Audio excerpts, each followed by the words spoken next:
हाय दोस्तों, math with S classes में आपका स्वागत है। ये मेरा प्रॉफिट लॉस का दूसरा वीडियो है। पहला वीडियो मैंने अपलोड कर दिया है, उसमें मैंने प्रॉफिट लॉस के जो भी इम्पोर्टेंट फार्मूले हैं वो कैसे आए, कहाँ से बने, इसका मैंने पूरा बेसिक्स कॉन्सेप्ट से आपको बताया है। आपको बहुत अच्छे समझ में आ जाएगा। आप जो अभी नए स्टूडेंट हैं, जो अभी तैयारी कर रहे हैं, जो कभी मैथ्स बहुत पहले पढ़े थे, अब मैथ्स स्टार्ट कर रहे हैं, तो पहले आपको बेसिक कॉन्सेप्ट पता होना ज़रूरी है। ठीक है, बेसिक कॉन्सेप्ट पता होगा तो और भी जो भी कॉन्सेप्ट हम एडवांस पढ़ाएंगे, एडवांस मेथड जैसे रेशियो मेथड पढ़ाएंगे, तो आपको वो चीज़ समझने में थोड़ा सा बहुत आसान हो जाएगा। ठीक है, पहले आप बेसिक मेथड पढ़ो। यार दिक्कत यहाँ होती है ना, जैसे आप एग्ज़ाम में बैठे हो और क्वेश्चन टाइम रहने के बाद भी क्वेश्चन नहीं लगता है, तो उसका सबसे बड़ा कारण है कि आपका बेसिक कॉन्सेप्ट सही नहीं है। बेसिक कॉन्सेप्ट आपने पढ़ा नहीं अच्छे से। तो मैंने पहला वीडियो जाके देखी, वहाँ पे मैंने जितने भी फार्मूले उसका पूरा बेसिक बताया, उसमें 2-3 क्वेश्चंस भी कराए हैं नॉर्मल। और जैसे जैसे मैं वीडियो अपलोड कर रहा हूँ वैसे वैसे क्वेश्चन के स्टैंडर्ड भी बढ़ाऊँगा। और जो प्रॉफिट लॉस पढ़ चुके हैं वो क्वेश्चंस प्रैक्टिस कर सकते हैं। हर वीडियो में अच्छे अच्छे लेवल के क्वेश्चंस करा रहा हूँ मैं, और ये मेरा सेकंड वीडियो है। तो चलिए हम स्टार्ट करते हैं, अपने क्वेश्चन की तरफ चलते हैं। देखिए हमारा क्वेश्चन है कि एक घोड़े को 2,000 रुपये में बेचने पर 25% का लाभ होता है। एक घोड़े को बेचने 2,000 रुपये में बेचने पर 25% का लाभ होता है। यदि उसे 40% पे बेचा जाता तो घोड़ा कितने रुपये में बिकता। देखो, इसका कहने का मतलब है जितने रुपए में इसको घोड़े का जो क्रय मूल्य था घोड़े का, वो जितने रुपए में ख़रीदे थे, मान लो आप 100 रुपये में ख़रीदे थे, तो इस पे जो 25% पहले 25% लिया, 25% का लाभ लेके बेचा, तो ये 125 में बेच दिया। कहने का मतलब, इस क्वेश्चन का कहने का मतलब समझा रहा हूँ। अगर इसने 25% का लाभ लिया तो 125 रुपये में बेच दिया। तब अगर इसको 40% का लाभ लेता, 40% का अगर इसको लाभ लेना होता तो ये कितने में बिकता, तो 140 में बिकता ना। तो वही यहाँ से पूछ रहा है, इस क्वेश्चन का मतलब यही है। ठीक है, तो चलो हम आपको समझा देते हैं। देखो, कॉन्सेप्ट हमने फार्मूले पढ़े हैं, CP into 100 plus profit upon 100 equal to SP। ठीक है, CP को हम बोलते हैं क्रय मूल्य। क्रय मूल्य किसको कहते हैं? क्रय मूल्य जिस मूल्य पर कोई वस्तु खरीदी जाती है, जिस मूल्य पर कोई वस्तु खरीदी जाती है, ठीक है, उसको CP बोलते हैं, सेलिंग कॉस्ट प्राइस इंग्लिश में। और जिस मूल्य पर कोई वस्तु बेची जाती है उसको विक्रय मूल्य बोलते हैं।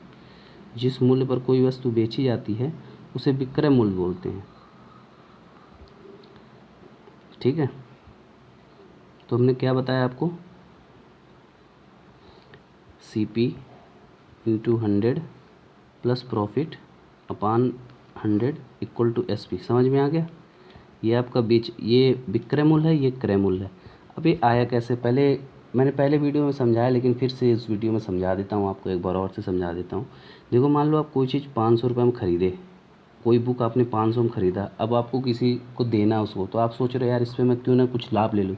तो आप सोचोगे कि यार इस पर मैं 20% का लाभ लेकर उसको मैं दूंगा, बेचूंगा 20% लाभ लेके। तो आप क्या करोगे, इसका नॉर्मल स्टूडेंट होगा, इसको 20% निकालेंगे, तो ऐसे लिखेंगे 20/100, 500 को 20%, 20/100 यानी 100 रुपये।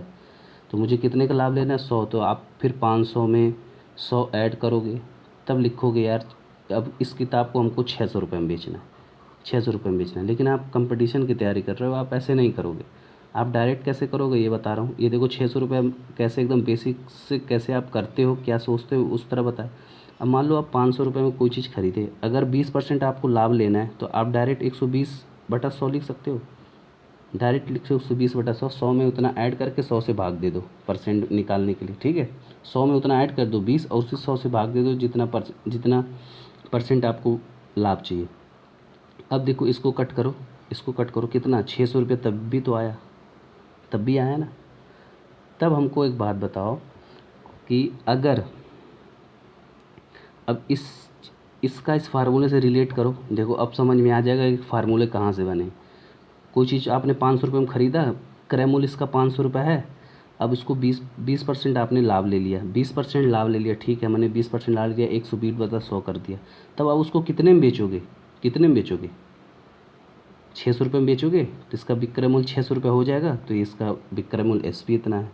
तो समझ में आ गया होगा आपको कि ये फार्मूले कहाँ से बने हैं। आप रटा मत करो, कोई चीज़ रटने से कुछ भी नहीं आता। बस एक बार रट लोगे, एक क्वेश्चन कर लोगे, उसके बाद फिर कुछ नहीं कर पाओगे, उसके बाद कोई क्वेश्चन नहीं लगा पाओगे। रटो मत, क्वेश्चन को समझो। ये फार्मूले समझ में आ गए होंगे कहाँ से आएंगे। ठीक है, अब चलो हम क्वेश्चन की तरफ चलते हैं। देखो पहला हमारा क्वेश्चन है कि एक घोड़े को 2000 रुपये में बेचने पर 25% का लाभ होता है। 25% का लाभ होता है, तो क्या इसका हम क्रय मूल्य निकाल सकते हैं? अगर इसका क्रय मूल्य निकल जाएगा तब हम इसी पे 40% का लाभ लेके भी बता देंगे। अगर 40% का लाभ लेते तब कितने में बिकता, जो मैंने पहले आपको समझाया। तो क्रय मूल्य निकालने के लिए क्या करोगे, लिखोगे CP × 100 plus profit upon 100 equal to SP। बार बार फार्मूले इसलिए लिख रहा हूँ कि आपको फार्मूले एकदम रट जाए, याद हो जाए। तो CP हमको निकालना है, CP क्रय मूल्य निकालना है। जितने में खरीदे हुए हो तो नहीं पता है, बेचने का पता है 2000 रुपये में बेच रहे हो, तो बेचने का तो यहाँ रखेंगे ना। अब लाभ कितना हो रहा है, 25% का लाभ हो रहा है, तो यहाँ पे लिखोगे, एक मिनट, यहाँ पे लिखोगे 125, 100 में 25 ऐड करोगे, 125/100 इक्वल टू 2000। 2000 रुपये में बेच रहे हो ना, तो बेचने को क्या कहते हैं, CP SP विक्रय मूल्य। तो यहाँ से CP जब निकालोगे आप, CP जब कैलकुलेट करोगे तो ये लिखोगे 2000 बट्टा गुणे 100 बट्टा 125। अब इसको जब आप कट करोगे तो आएगा ये 1600। कैलकुलेशन मेरा थोड़ा फास्ट है, मैं कर लेता हूँ ऐसे ही। तो 1600 रुपये इसका क्रय मूल्य आ गया। जब इसका 1600 रुपये क्रय मूल्य आ जाएगा तो देखो आप, जब इसका 1600 रुपये क्रय मूल्य आ जाएगा, CP बराबर आ गया आपका 1600 आ गया। अब इस पर देखो 25% का लाभ लोगे तो 2000 रुपये में बेचोगे। अब इस पर अगर हमको 40% का लाभ लेता, वही पूछ रहा है। अब इस पर अगर आप 25% का लाभ लोगे तो 2000 रुपये में बेचोगे। अब इसी पे मुझे 40% का लाभ लेना होता, तो 40% का लाभ लेना होता तो आप लिखते 1600 गुणे 140/100, तब उसको कितने में बेचते, तब उसका विक्रय मूल्य ज्ञात करो। यही पूछ रहे हैं हमसे, तब उसको कितने में बेचते। इसका कितना आ गया, कट कर दो, 160 गुणे 14 जब करोगे तो 0, 16 22, 2240 रुपये आएगा। 2240 रुपये आपका आंसर नंबर ए है। ठीक है, 2240। अब कितने लोग कन्फ्यूज होंगे, सर आपने ये कहाँ से लिख दिया, ये कहाँ से लिख दिया 1600, फिर इक्वेशन में दिक्कत होगी, कहाँ से लिख दिया। देखो फिर से बता देता हूँ। अब मुझे CP इसका पता चल गया था, CP पता चल गया था, गुणे 100 प्लस प्रॉफिट मैंने कर दिया, अपान 100 लिख दिया। फार्मूले से, जो फार्मूले आप पढ़ते हो, बराबर SP लिख दिया। यहाँ से ये चीज़ लिखा था मैंने। समझ में आ गया, समझ में आ गया ना। चलो अब दूसरे क्वेश्चन की तरफ चलते हैं। देखो अगर इसी को आपको रेशियो मेथड से करना होता, तो समझा देता हूँ एक बार। अभी बहुत लोगों को समझ में नहीं आएगा, लेकिन देख लो, शायद जैसे जैसे अब कोई चीज़ जो नया होगा आपको पढ़ने में थोड़ा तो टाइम लगेगा ना। नया चीज़ पे काम करने में टाइम लगता है, सीखने में भी उसको टाइम लगता है। अब देखो इसमें कह रहे 25% का लाभ होगा, तो मुझे सबका क्रय मूल्य और विक्रय मूल्य का, सबका क्रय मूल्य और विक्रय मूल्य का रेशियो चाहिए, ये चाहिए मुझे। तभी हम क्रय मूल्य भी निकाल सकते हैं और विक्रय मूल्य निकाल सकते हैं। अब देखो 25% का लाभ हो रहा है, तो 25% का लाभ हो रहा है तो आप 25% प्रॉफिट बराबर क्या लिखोगे, 25/100, फ्रैक्शन करो 25 का, ये आ जाएगा 1/4। और 1/4 को ये क्या है, 1/4। अब देखो, अब अगर आप प्रॉफिट परसेंट बराबर लिखते हो ना, परसेंट अपॉन CP लिखते हो कि नहीं, यानी ये आपका प्रॉफिट हो गया और नीचे वाला जो 4 है वो आपका क्रय मूल्य हो गया कि नहीं हो गया। मुझे एक बात बताओ, क्या आप ये लिख सकते हो क्या, प्रॉफिट बराबर SP माइनस CP लिख सकते हो क्या? अगर आपको CP और P प्रॉफिट पता है तो आप SP निकाल सकते हो। ये 1 है, ये SP यहाँ पे SP निकालना है हमें, और CP 5 दिया है, तो क्या SP बराबर आप ये लिख सकते हो 6, ये 5 नहीं, ये 4 है, सॉरी, ये 4 दिया है, ये 4, तो क्या SP बराबर आप 5 लिख सकते हो, क्योंकि ये इधर आके प्लस हो जाएगा, 5 लिख सकते हो ना। तो हम यहाँ पे डायरेक्ट ये लिख सकते हैं, ये 1/4 को देखो, तब हमने यहाँ पे ये देखा कि जब हम 25% का फ्रैक्शन करेंगे प्रॉफिट में, तो हम लिख सकते हैं 1/4 बराबर 5/4, यानी ये SP हो गया और ये CP हो गया। यहाँ ये प्रॉफिट था और यहाँ ये CP था, तो जब हमने प्रॉफिट CP में प्रॉफिट जोड़ देंगे तो हमको SP पता चल जाएगा। तो इसका CP रेशियो SP तो आ गया कितना, 4/5, आ गया कि नहीं आ गया। अब इसका 25% का सीपी और एसपी का रेशियो हमको पता चल गया 4/5। आप यहाँ पहले लिख लो 25% प्रॉफिट का हमको सीपी रेशियो एसपी आ गया 4/5। अब इसी प्रकार 40% का जब आप निकालोगे, 40% प्रॉफिट का आप जब रेशियो निकालोगे सीपी और एसपी में, तो 40% को लिख सकते हो 40/100, यानी कट कर तो 2/5। तो 2/5 में ये प्रॉफिट है और ये सीपी है, तो क्या हम इसको लिख सकते हैं क्या 7/5। 7/5 इसको हम लिख सकते हैं क्या 7/5। ये 7 जो आपका एसपी हो गया और 5 इसका सीपी हो गया कि नहीं हो गया। ये लिख सकता हूँ कि नहीं मैं लिख सकता हूँ, बताओ आप कहोगे हाँ सर लिख सकते हो। तो हम यहाँ पे ये लिखेंगे, एक मिनट देखिए, यहाँ पे हम ये लिखेंगे कि 40% का जो सीपी इंटू एसपी आएगा वो आएगा 5/7 का। ठीक है। अब इसमें मुझे देखो इसका दोनों का सीपी तो बराबर करने का, क्योंकि 1600 रुपये सीपी इसका आया था, तो 1600 रुपये भी तो 40% लेके उस पर बेचा जाता। 1600 पर 25% बेचा तो 2000 का बेचा, तो 1600 पे 40% का लाभ लेगा, तब 2240 रुपये में बेचेगा। यही हमने जाना था। तो इसका सीपी दोनों को बराबर करने के लिए आप क्या करोगे, इससे मल्टीप्लाई करोगे यहाँ और इससे मल्टीप्लाई करोगे यहाँ। अब देखो दोनों का सीपी इक्वल हो गया, दोनों का सीपी इक्वल हो गया ना। ये आ गया 20, इसका आ गया 20 और इसका आ गया,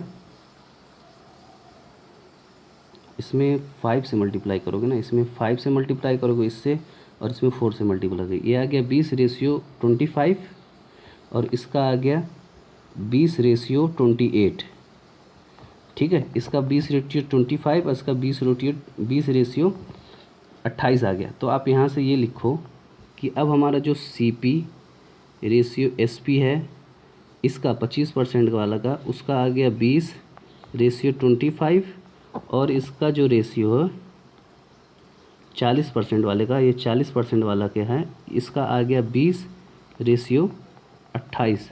अब मुझे देखो इसका एसपी दिया है, इसका एसपी दिया है 2000, तो 25 की वैल्यू दी है 2000 दी है, तो एक की वैल्यू निकालोगे तो 2000/25, ये आ गया आपका 80।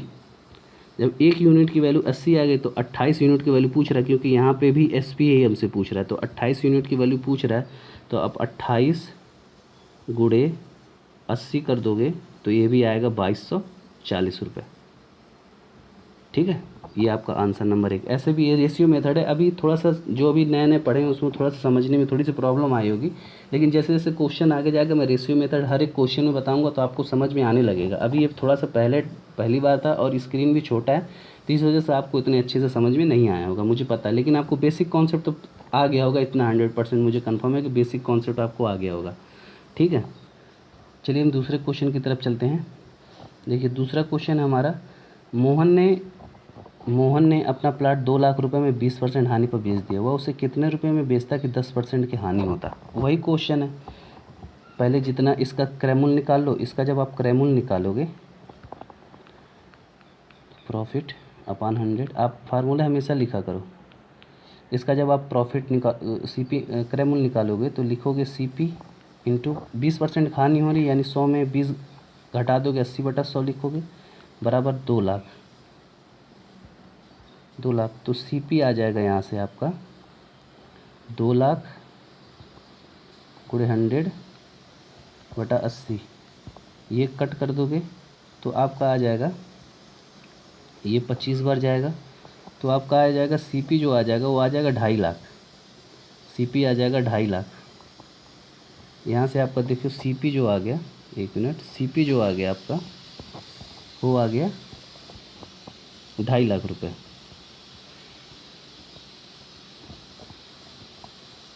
ठीक है। अब सीपी जब 2.5 लाख रुपए आ गया, तब कह रहा है कि वह उसे अगर 10% लाभ पर बेचता, तो वह कितने को बेचता। अब इसी पे आप 10% लाभ ले लोगे, 2.5 लाख रुपए पे आप 10% लाभ ले लोगे तो 110/100 लिखोगे। अब इसको काट दो, ये काट दो, तो कितना आ गया आपका 10% लाभ लोगे तो 11,000, 11×5 = 55, 11×2 = 22, 2 27, 2,75,000 रुपये आंसर आ गया। तो आपका आंसर नंबर इसमें है ए, 2,75,000 रुपये। ठीक है, समझ में आ गया होगा आपको। चलो दोस्तों, मैं आपको अब रेशियो मेथड बता देता हूँ। देखो यार, रेशियो मेथड आप ये मत समझो कि रेशियो मेथड कि बहुत लंबा है। ठीक है, रेशियो मेथड लंबा नहीं है। आपको अभी मैं समझाने के लिए इतना टाइम ले रहा हूँ, नहीं तो मैं खुद ही ज़्यादा से ज़्यादा 10 या 15 सेकंड में ये सब क्वेश्चन सॉल्व हो जाते हैं। मैं बस समझाने के लिए आपको टाइम ले रहा हूँ। ठीक है, तो आप समझो, पहले सीख रहे हो ना, इस वजह से टाइम ले रहा हूँ समझाने का। हर एक चीज़ बता रहा हूँ, कहाँ से कौन चीज़ आ रहा है, आपको फिर से कहीं से वो नहीं करना पड़ेगा यार कि कहाँ से आ रहा है, कैसे आ रहा है, मुझे समझ में नहीं आ रहा है। देखो, इस क्वेश्चन में रेशियो मेथड आपको अगर लगाना होगा तो अब 20% की हानि हो रही है, तो आप 20% की हानि को यहाँ पे लिखोगे 20%। इसका फ्रैक्शन करोगे तो आप ये लिखोगे 20/100, लिखोगे कि नहीं, 20/100, तो यानी 1/5 आएगा ना। अब इसको आप डायरेक्ट यहाँ से हटाओ। अब 20% का फ्रैक्शन आप लिख सकते हो, 20% का फ्रैक्शन आप लिख सकते हो 1/5। 1/5 ये क्या है, लॉस हो रहा है ना, लॉस, हानि हो रहा है ना, तो ये लॉस है और ये सीपी है। तो हम जानते हैं, हमने पढ़ा है कि हम लॉस बराबर लिखते हैं सीपी माइनस एसपी। तो यहाँ से आप मुझे बताओ, आप एसपी निकाल सकते हो? लॉस आपको 1 पता है और सीपी 5 पता है, तो क्या एसपी फाइंड आउट कर सकते हो? जब आप एसपी को इधर लेके जाओगे तो एसपी बराबर आप लिखोगे एसपी इक्वल टू, ये इधर आएगा तो 4 लिखोगे कि नहीं, 4 लिखोगे, एसपी बराबर 4 आया। तो यहाँ से क्या मैं डायरेक्ट ये लिख सकता हूँ? हर चीज़ का क्यों बताऊँगा आपको, क्यों कहाँ से आ रहा है। डायरेक्ट मैं ये लिख सकता हूँ 4/5, यानी जब भी लॉस हो तो सीपी में से घटा दो, जब प्रॉफिट हो तो सीपी में जोड़ दो प्रॉफिट। तो ये आपका हो गया, ये हो गया एसपी और ये हो गया आपका सीपी। ठीक है, इसका 20% का लॉस पता चल गया आपका कि एसपी 4 है और सीपी 5 है, 5 यूनिट है। अब 10% का लाभ देखो, 10% का लाभ, जब 10% का आप लाभ निकालोगे तो ये प्रॉफिट है, 10% का लाभ। तो प्रॉफिट बराबर आप जानते हो, प्रॉफिट परसेंट बार प्रॉफिट अपन सीपी ही लिखते हो। आप लिखते हो कि नहीं लिखते हो? फिर देखो, आप 10% का फ्रैक्शन करोगे 10/100, यानी 1/10, 1/10 लिखोगे। इसको उठाओ, आप डायरेक्ट लिखो यहाँ पे 1/10, आपको सब बताते चल रहा हूँ, 1/10। अब ये 1/10 ये क्या है, ये सीपी है और ये क्या प्रॉफिट है। तो हमको क्या जोड़ना है, इसमें जोड़ देना, प्रॉफिट है तो ऊपर वाले को जोड़ देना, तब ये 11/10 आ जाएगा। तो ये यहाँ से सीपी, इसका एसपी आ जाएगा विक्रय मूल्य और ये सीपी हो जाएगा। ठीक है, तो हमने क्या देखा कि ये इसका 20% का 4/5 एसपी और सीपी है और 10% का 10/11 एसपी और सीपी है। तो यहाँ से मैं क्या डायरेक्ट लिख सकता हूँ, आप मुझे बताओ। मैं डायरेक्ट ये लिख सकता हूँ, एक मिनट, मैं डायरेक्ट ये लिख सकता हूँ कि 20% का जो लॉस हो रहा है, 20% का जो लॉस हो रहा है वो 4/5, यानी इसका सीपी इंटू एसपी जो आ जाएगा वो आएगा 5/4 आएगा। और जो 10% की हानि हो रही है, 10% का लाभ हो रहा है, उसका मैं लिख सकता हूँ 11/10, यानी ये इसका सीपी, एक मिनट, इसका ये सीपी इंटू एसपी जो आ जाएगा वो आ जाएगा 10/11। अब मुझे बताओ, इस दोनों का सीपी तो सेम करना, क्योंकि जिस मूल्य पर ये खरीद कर 20% हानि पर 2 लाख का बेच रहा था, तो उसी मूल्य पर ये 10% लाभ लेगा तो कितने का ये बेचेगा, यही पूछ रहा है। तो इसका जब सीपी सेम करोगे तो इसे यहाँ पे 2 से मल्टीप्लाई कर दोगे तो ये बराबर हो जाएगा। ये हो जाएगा आपका 10:8। अब मुझे बताओ, ये बराबर हो गया सीपी, इसका सीपी बराबर हो गया। अब पहले वाले का आपका दिया है 2,000 रुपये, यानी 8 यूनिट की वैल्यू, यहाँ पे देखो सीपी 8 है ना, 8 यूनिट की वैल्यू यहाँ 2,000 दिया है, यहाँ पे 2,000 दिया है। 2,000, 1 यूनिट की वैल्यू 8 से भाग दे दो, ये आ गया 25, आया ना 25, 25 अट्ठे 150, 200, ये आया 250। अब मुझे इसका 11 का यूनिट की वैल्यू निकालना है, क्योंकि इसका जो एसपी पूछा है कितने रुपए में बेचता है, अगर इसका क्रय मूल्य पूछता तब भी हम निकाल लेते, क्रय मूल्य पूछता तब भी हम निकाल लेते। अब इसका जब 250 रुपये, 1 यूनिट की वैल्यू 250 रुपये, तो 11 यूनिट की वैल्यू कितना होगी, 250 से इसे मल्टीप्लाई कर दो, ये आ गया 0, 11 पच्चीस 55,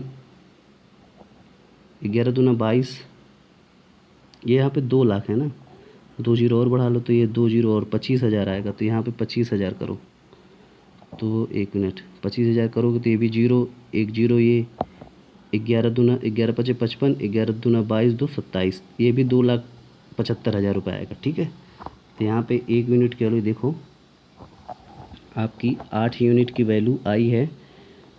8 यूनिट की वैल्यू यहाँ पे 2 लाख दिया है मुझे पहले से, तो 1 यूनिट की वैल्यू आएगी 8 से, इसमें जब भाग करोगे तो ये आएगा 25, यानी 25,000 आएगा 1 यूनिट की वैल्यू। तो हमें 11 यूनिट की वैल्यू चाहिए, क्योंकि दूसरे में SP 11 था, तो यहाँ पे 11 की जब मल्टीप्लाई करोगे तो 1 2 3 जीरो, 11 पच्चीस 55, 11 दूना 22, 2 27, 2,75,000 रुपये दूसरे का भी SP आएगा।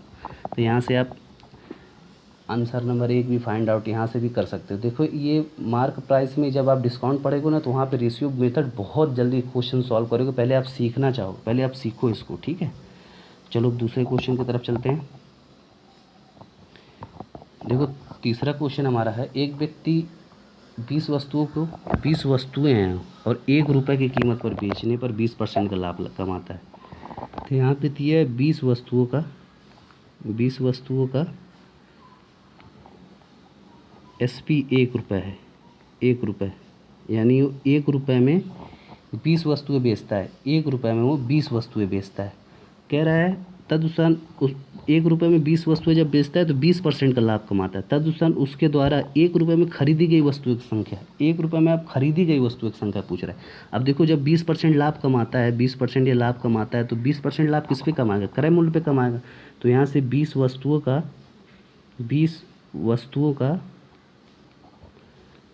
का आप CP निकालो, CP गुणे 20% लाभ कमा रहा था 120/100, इसका विक्रय मूल्य कितना है? 1 रुपये। 1 रुपये जब ये 1 रुपये में बेचता है तो 20% का लाभ कमाता है, तब ये 20 वस्तुएं बेचता है, यही कह रहे हैं ना। तो 20 वस्तुओं का CP निकाल लो। जब यहाँ से CP निकालोगे 20 वस्तुओं का जब CP यहाँ पे निकालोगे तो आपका आएगा, ये इधर जाएगा 100/120 रुपये, 1 रुपये से कम ही होगा।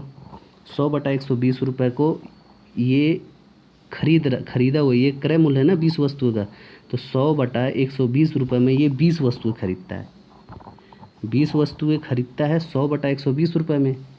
तो हमको बताओ जब 100/120 रुपये में ये खरीदता है 20 वस्तुएं, तो 1 रुपये में कितना खरीदेगा? क्योंकि यहाँ पे 1 रुपये में खरीदी गई वस्तुओं की संख्या पूछ रहे थे। 1 रुपये में खरीदेगा 20/100 गुणे, ये ऊपर चला जाएगा 120, चला जाएगा ना, ये एक कट गया, ये कट गया, तो 12 दूना 24 वस्तु खरीदेगा 1 रुपये में ये। ठीक है, आपको समझ में आ गया होगा। अगर नहीं समझ में आएगा तो आप मुझे फिर से कमेंट करना, मैं फिर से इसको अच्छे से समझा दूंगा। बहुत ईजी है। क्रय मूल्य, प्रॉफिट लॉस, हमेशा जो प्रॉफिट होता है क्रय मूल्य पे ही फाइंड आउट होता है, क्रय मूल्य पे ही प्रॉफिट और लॉस का पता चलता है। ये हमेशा याद रखना, ठीक है, तभी क्वेश्चंस कभी गलत नहीं करोगे। इक्वेशन हमेशा सही रखना। ये हमेशा इक्वेशन, ये जो CP गुणे 100 प्लस प्रॉफिट या लॉस, कभी भी प्रॉफिट या लॉस लिखना वो हमेशा CP पे ही लिखना। कभी इक्वेशन गलत आपका हो ही नहीं सकता, कभी आंसर गलत हो ही नहीं सकता। ठीक है, चलो वीडियो कैसी लगी मुझे बताना। इसका आंसर नंबर B है 24। और अगर नहीं समझ में आया फिर से आप बताना। हर क्वेश्चन में जैसे मैं आपको रेशियो मेथड समझाऊंगा ना, आपको बहुत ईजी लगने लगेगा। मैं खुद क्यों बताता हूँ, कहाँ से क्या आया, कहाँ से क्या नहीं, एक एक चीज़ आपको डिस्क्राइब कर रहा हूँ। तो अभी थोड़ा सा नया वीडियो, तभी बोलने में भी थोड़ा सा समझ में नहीं आता कि कैसे बनाऊं, लेकिन फिर भी कोशिश कर रहा हूं करने का। तो धीरे धीरे ही कोई चीज़ अच्छा होता है। तो वीडियो लाइक करना, अगर अच्छा लगे तो वीडियो को सब्सक्राइब भी कर लेना, ठीक है। और मैं पूरा चैप्टर पढ़ाऊंगा यार, मैथ, प्रॉफिट लॉस, जो भी अर्थमेटिक का चैप्टर पूरा पढ़ाऊँगा, जितना इसमें आ सकेगा पूरा अर्थमेटिक का चैप्टर पढ़ाऊँगा। और एक एक पॉइंट आपको बताऊँगा कहाँ से आ रहा है, ठीक है। दिक्कत यही होती है ना, लड़कों को पता नहीं चलता कि कौन सा चैप्टर कहाँ से क्या आ गया, कुछ समझ में नहीं आ रहा। ठीक है, चलो फिर, गुड बाय।